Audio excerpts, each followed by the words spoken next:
ফেলে দিল, মাছও বাঁচলো, ইউনূস আলাইহিস সালামও বাঁচলো। আল্লাহ রাব্বুল আলামিন বলেন, মুমিনেরা শোনো, শুধু ইউনূসকে নয়, ওয়া কাযালিকা নুজিল মুমিনিন, এইভাবে করে মুমিন বান্দারা যদি আমাকে ডাকে, আমার কাছে যদি হাত ফাইলায়, আমি আল্লাহ রাব্বুল আলামিন মুমিনদের এভাবে বিপদ মুক্ত করে দেই। আল্লাহ পাক বিপদ মুক্ত করে দেন। ওমান ইয়াত্তাকিল্লাহা ইয়াজআল লাহু মাখরাজা, আল্লাহকে যে ভয় করে আল্লাহ তার জন্য রাস্তা খুলে দেন। জোরে কোন সুবহানাল্লাহ। আল্লাহ পাক বলে, বান্দা যখন আমাকে ডাকে, আমি বান্দার একদম নিকটে, তার ঘাড়ের চাইতেও নিকটে। ওয়া নাহানু আকরাবু ইলাইহি মিন হাবলিল ওয়ারিদ, আমি আমার বান্দার সব যে রগের উপরে তার মাথা, এর থেকেও আমি আমার বান্দার বেশি নিকটে। সুবহানাল্লাহ পড়ে। আমি তোমার কাছে, আমার কাছে মাপ চাও, যত বড় গুনাহ হোক। ওয়া ক্বালা রাব্বুকুম উদউনি আস্তাজিব লাকুম, তোমার প্রভু তোমাকে ডেকে বলেছে, আমাকে ডাকো, আমি মাফ করে দেব। সুবহানাল্লাহ। কত বড় কথা, আমাকে ডাকো, নিরাশ হয়ো না, হতাশ হয়ো না। আল্লাহর গজব বেশি না রহমত বেশি? আল্লাহর রহমত বেশি। হাদিসে কুদসির ভিতরে এসেছে, আল্লাহ পাক বলেছে, কোন বান্দা যদি আমার দিকে এক বিগত অগ্রসর হয়, আমার রহমত তার দিকে এক হাত এগিয়ে যায়। কোন বান্দা যদি আমার দিকে হেঁটে আসে, আমার রহমত তার দিকে দৌড়ে যায়। বান্দা যখন আল্লাহর দরবারে দুই হাত উঁচু করে চোখের পানি ফেলে দেয়, মুসলিম শরীফের হাদিসের ভিতরে এসেছে, গভীর রাত্রে, রাতের তৃতীয় অংশে আল্লাহ রাব্বুল আলামিন প্রথম আকাশে আসেন আর ডেকে বলেন, পৃথিবীতে আছো নাকি কেউ গুনাহ করে জীবন বরবাদ করে দিয়েছো, আমার কাছে মাপ চাও। ঋণগ্রস্ত আছো, অসুস্থ আছো, অপমানিত আছো, কে আছো মাজলুম, আমাকে ডাকো, আমার কাছে বলো, আমি ডাকে সারা দেব, জীবনের আশা পূরণ করে দেব। ওই সময় যেই সমস্ত লোকেরা কাঁদে তাহাজ্জুদের নামাজ পড়ে, আল্লাহ জিজ্ঞেস করেন ফেরেশতারা, অমুক অমুক দেশ অমুক অমুক বান্দারা কাঁদে কেন? ফেরেশতারা বলে, রব্বুল আলামিন তুমি তো ভালো করে জানো। আল্লাহ বলেন, জানি, তবুও তোমাদের মুখে শুনতে চাই। তারা বলে, রব্বুল আলামিন তোমার এই বান্দা গুনাহ করেছে, গুনার জন্য মাপ চায়, জাহান্নাম থেকে বাঁচতে চায়। আল্লাহ পাক বলেন, ফেরেশতারা আমার এই বান্দারা আমারে দেখেছে নাকি? বলে, দেখে নাই। বলে, আমার দোজখ দেখেছে নাকি? বলে, না, তাও দেখে নাই। আমার বেহেশত দেখেছে নাকি? বলে, না, তাও দেখে নাই।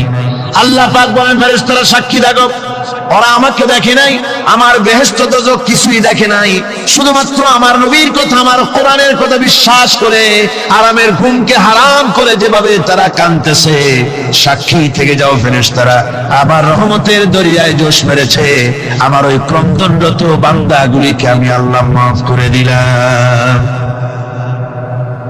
সুতরাং মুমিন বান্দা যারা, আল্লাহর মুমিন বান্দা যারা, এই ঈমানের কোয়ালিটি, এটাও হতাশায় নিরাশায় ভেঙে পড়বে না। গুনাহ তো মানুষই করে, গুনাহ হয়ে গেছে, মাপ চাও। তোমার গুনাহ কদ্দুর? তোমার গুনাহ যদি হয় পাহাড় সমান, আল্লাহর রহমত আকাশ সমান। জাহান্নামের কঠিন শাস্তি থেকে বাঁচতে হলে আল্লাহর প্রতি ঈমান আনতে হবে। আর ঈমান আনলে যে কোয়ালিটিগুলি হওয়া উচিত, সেগুলি আমি আপনাদের সামনে আলোচনা করছি। এরপর আরেকটি কোয়ালিটি হবে মুমিনের, তা হলো কঠোর কঠিন বিপদে অবিচল থাকবে, বিপদে ভেঙে পড়বে না। বিপদ আপদ, শত্রুতা, ক্ষয় ক্ষতি যা কিছু হয় সবই আল্লাহর পক্ষ থেকে, এটা মেনে নিতে হবে এবং ধৈর্য ধারণ করতে হবে। বিপদ মুসিবত শুধু উম্মতের জন্য নয়, দুনিয়ার সমস্ত নবীদের বিপদ এসেছে, হয় নাই? নবীদের বিপদ আসে নাই? কোরআনে কারীম থেকে শুনুন, আল্লাহ রাব্বুল আলামিন বলেন, ওয়া কাযালিকা জাআলনা লিকুল্লি নাবিয়্যিন আদুওয়াম মিনাল মুজরিমিন। আল্লাহ পাক বলেন, এমনি করে আমি সকল নবীদের শত্রু বানিয়ে দিয়েছি, সব পাপিষ্ঠ আর অপরাধ প্রবণ লোকদেরকে। প্রত্যেক যুগে নবীদের শত্রু ছিল, প্রত্যেক যুগে নবীদের কি ছিল? শত্রু ছিল। সে শত্রু কারা ছিল? আল্লাহ পাক বলছেন, নবীদের শত্রু ছিল পাপিষ্ঠ আর অপরাধ প্রবণ লোক, এরাই ছিল নবীদের দুশমন। রাসূলগণের অবস্থা যদি এই হয়, তাহলে তার উম্মত, ওই দিনের ধারক বাহক যারা, তাদের বুঝি বিপদ আপদ হবে না নাকি? হবে কিনা?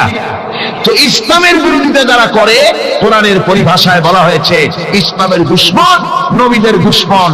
দুনিয়ার সব পাপিষ্ঠ আর অপরাধ প্রবণ লোকেরাই ইসলামের দুশমন হয়, নবীদের দুশমন হয়। আজও দেখেন, আজও তাকিয়ে দেখেন, ইসলামী আন্দোলনের বিরোধিতা যারা করে তারা পাপিষ্ঠ চরিত্রের কিনা। তাকায় দেখেন, খুঁজে দেখেন, সর্বত্র খুঁজে দেখুন, খুঁজে দেখুন।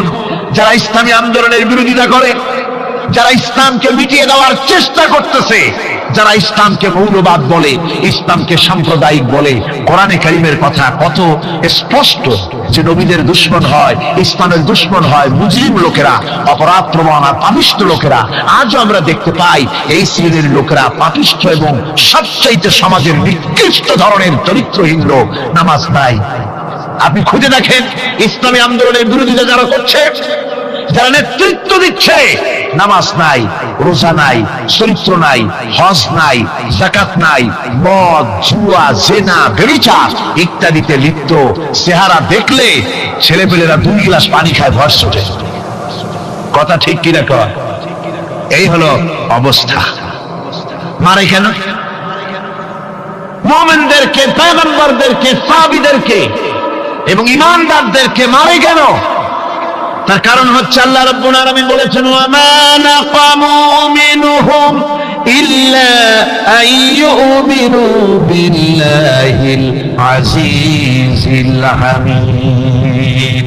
কাফিররা ইমানদার লোকদেরকে অন্য কোন অপরাধী নির্যাতন চালায় না, নির্যাতন চালায় শুধু এই কারণে যেহেতু মুমিন লোকেরা পরাক্রমশালী, আল্লাহ রাব্বুল আলামিনের দ্বীনকে কায়েম করতে চায়, তার উপরে ঈমান এনেছে, এই কারণেই তারা মারে। ঠিক কিনা কর? যুগে যুগে নবীদের উপরে, সাহাবীদের উপরে যে অত্যাচার হয়েছে, সেই অত্যাচার এই কারণেই হয়েছে, অন্য কোনো কারণে নয়। এই কঠিন বিপদে অবিচলতা এবং ধৈর্যের দৃষ্টান্ত নবীগণ পেশ করেছেন পৃথিবীর বুকে। আমরা দেখেছি ইব্রাহিম আলাইহিস সালামকে আগুনে ফালানো হয়েছে, আছে না কোরআন শরীফে? আমি কিন্তু গল্প করতেছি না, সব কোরআনের কথা। কিসের কথা? ইব্রাহিম আলাইহিস সালামকে আগুনে ফালানো হচ্ছে। অপরাধ কি? অপরাধ হচ্ছে হযরত ইব্রাহিম আলাইহিস সালাম দাওয়াত দিয়েছেন, লা ইলাহা ইল্লাল্লাহ। জোরে পড়েন, লা ইলাহা ইল্লাল্লাহ, লা ইলাহা, লা ইলাহা ইল্লাল্লাহ মুহাম্মাদুর রাসূলুল্লাহ। হযরত ইব্রাহিম আলাইহিস সালাম দ্বীনের দাওয়াত দিয়েছেন, এক আল্লাহর দাওয়াত দিয়েছেন, ঈমানের দাওয়াত দিয়েছেন। আর কোন অপরাধ ছিল না। নমরুদ সহ্য করতে পারলো না। কোরআনে কারীমের মধ্যে সব কথাগুলি আল্লাহ পাক এই জন্য বিধৃত করেছেন, এই জন্য কোরআনে কারীমের মধ্যে সব কথা উঠায় দিয়েছেন, যাতে করে মুমিনেরা বিপদ আসলে পরে যেন ঘাবড়ে না যায়। ইব্রাহিম আলাইহিস সালামকে আগুনে ফালানো হচ্ছে। ফেরেশতা বলছে, ইব্রাহিম তোমারে আগুনে ফালায় দেওয়া হতেছে, আমার কাছে সাহায্য চাও, আমার কাছে ক্ষমতা আছে, আগুনগুলো উঠায় নমরুদের বংশ জ্বালায় দেব। হযরত ইব্রাহিম ফেরেশতার কাছে সাহায্য চাইছিলেন নাকি? তিনি বললেন, ফেরেশতা তোমার কাছে সাহায্য কেন চাইব?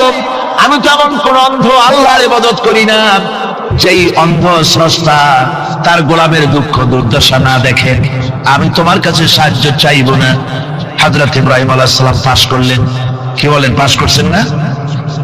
ঈমানের পরীক্ষায় পাস।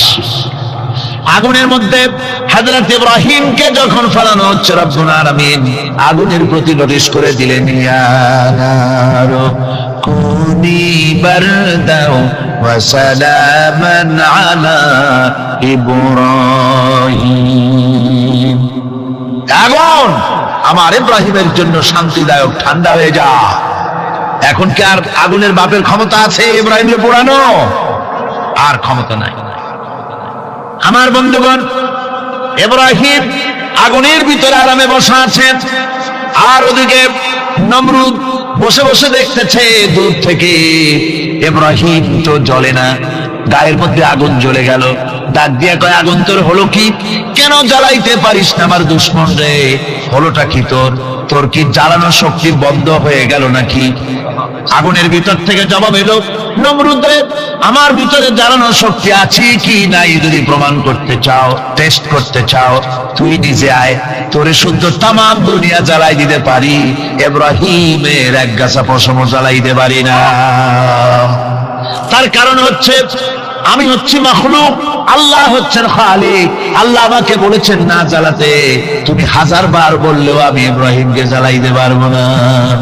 কোরআনে কারিমে ঘটনা বলে মুমিনদেরকে সাহস দেওয়া হচ্ছে, মুমিনেরা দ্বীনের কাজ করতে গিয়ে বিপদ আবাজ আসবে, ইমানের দাবি হলো বিপদ আসবে, আর বিপদ আসলে ঘাবড়ায় যেও না, মুসিবতে পড়ে চিন্তায় পেরেশানে হয়রান হয়ে যেও না। বিশ্বকবি আল্লামা ইকবাল কি সুন্দর করে বলেছেন, আজ ভি হোক जो इब्राहिम का इमा पैदा आग कर सकती है एक अंदाज गुलिस्तां पैदा। ইব্রাহিমের ঈমান যদি আজিও কোথাও হয় বিদ্যমান, করতে পারেন অগ্নিকুণ্ডে খুবসুরত এক গুলিস্তান। আজও যদি আগুনের ভিতরে কোন নমরুদ কোন ইব্রাহিমকে যদি ফেলে দেয়, আল্লাহ রাব্বুল আলামিন আজও আগুনকে ফুলের বাগান বানায়া দিবেন। সুবহানাল্লাহ। ভয় পাওয়ার কারণ নাই, চিন্তা করার কোনো কারণ নাই। আমার বন্ধুগণ, হযরতে হুদ আলাইহিস সালামকে যখন সমাজের লোকেরা, রাষ্ট্রের লোকেরা ঘিরে ফেলে দিল, সমাজ শক্তি, রাষ্ট্র শক্তি যখন তাকে ঘিরে ফেলে দিল, ষড়যন্ত্রের পাহাড় তুলে দিল, তারে মেরে ফেলে দিবে, হযরত হুদ দেশ থেকে তা পালায় গেলেন না, ভয় পেলেন না। হযরতে হুদ আলাইহিস সালাম বললেন, কোরআনে কারীমে হযরত হুদের কথা কোট করা হলো, ফাকিদুনি জামিআন সুম্মা লা তুনজিরুন। সম্মিলিতভাবে ষড়যন্ত্র করো আমার বিরুদ্ধে, সবাই মিলে ষড়যন্ত্র করো, সুম্মা লা তুনজিরুন, আর আমাকে এতটুকু অবকাশ তোমরা দিও না। ইন্নী তাওয়াক্কালতু আলাল্লাহি রাব্বি ওয়া রাব্বিকুম, আমি ভরসা করেছি সেই আল্লাহর উপরে, যার কুদরতি হাতের ভেতরে, যিনি আমাদের রব তোমাদেরও রব, আর যার কুদরতি হাতের ভিতরে তামাম পৃথিবীর জানগুলি যার হাতে, সে আল্লাহর উপরে ভরসা করেছি। ষড়যন্ত্র যদ্দূর আছে করতে থাকো, আমি ষড়যন্ত্র পরোয়া করি না। সুবহানাল্লাহ। এটাই হলো মুমিনের কোয়ালিটি। শুধু ঈমান